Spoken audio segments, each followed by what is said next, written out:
Bonjour à tous et bienvenue dans cette vidéo sur les molécules organiques et les composés oxygénés, dans laquelle je vais parler de groupes caractéristiques et de familles chimiques.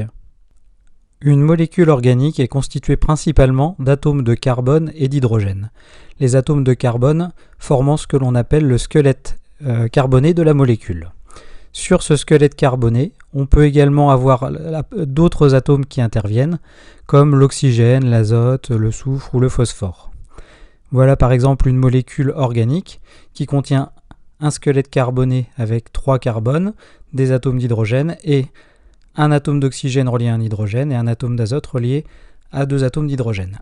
La présence de ces 2 atomes ici dans la molécule organique que sont l'oxygène et l'azote, que l'on appelle hétéroatomes, vont donner des propriétés particulières à cette molécule et ces atomes ou ces groupes d'atomes ici sont nommés groupes caractéristiques. Un groupe caractéristique, qu'on appelle également groupe fonctionnel, sera un atome ou un groupe d'atomes qui confère des propriétés physiques et chimiques particulières aux molécules qui vont le posséder.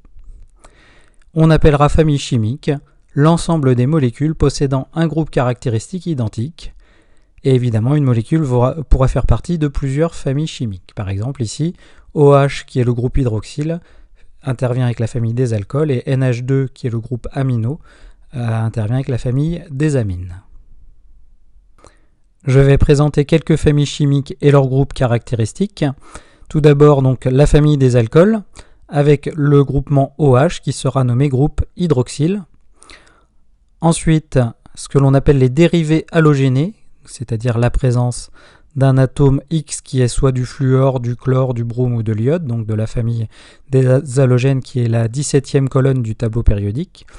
Et donc qu'on appellera groupe halogénaux. S'il s'agit de fluor, nous dirons groupe fluoro, si c'est du chlore-chloro, et ainsi de suite.